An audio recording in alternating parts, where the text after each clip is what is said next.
Hello all, welcome to our channel. ఈరోజు మన recipe వచ్చేసి చేపల పులుసు అండి. మసాలాలు ఏం యూజ్ చేయకుండా సింపుల్గా చేసుకునే ఈ చేపల పులుసు ఎలా చేయాలో చూద్దాం. ముందుగా చేప ముక్కల్లో కొద్దిగా ఉప్పు యాడ్ చేసుకొని బాగా వాష్ చేసుకోవాలి.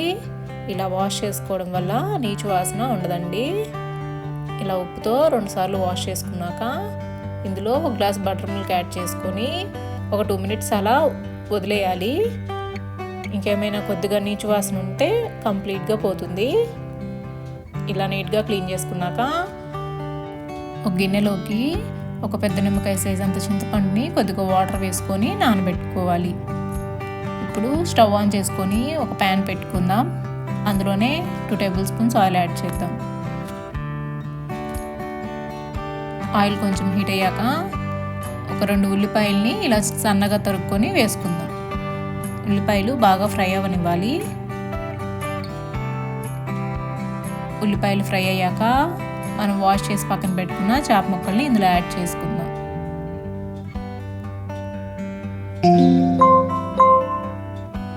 ఇలా అన్ని చేప ముక్కల్ని వేసుకున్నాక గరిటె ఏం యూజ్ చేయకుండా ఇలా ఒకసారి కలుపుకోవాలి.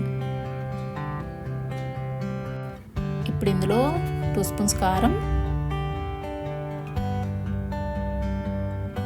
1 స్పూన్ పసుపు, రుచికి సరిపడా ఉప్పు యాడ్ చేసుకోవాలి.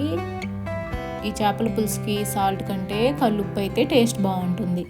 ఇప్పుడు ఇందులో చింతపండు పులుసు యాడ్ చేసుకుందాం.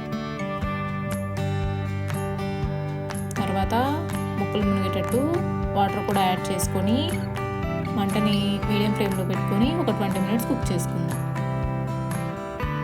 ఇలా 20 మినిట్స్ కుక్ అయ్యాక ఇప్పుడు ఇందులో 1 స్పూన్ ధనియాలు, 1 స్పూన్ జీలకర్ర, కొద్దిగా మెంతులు వేయించుకొని ఇలా పొడి చేసి పెట్టుకున్న పౌడర్ని యాడ్ చేసుకుందాం. ఇలా ఒకసారి కలుపుకున్నాక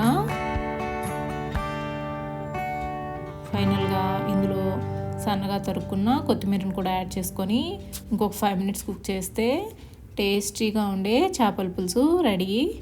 మీకు ఈ రెసిపీ నచ్చినట్టయితే లైక్ చేసి సబ్స్క్రైబ్ చేసుకోండి.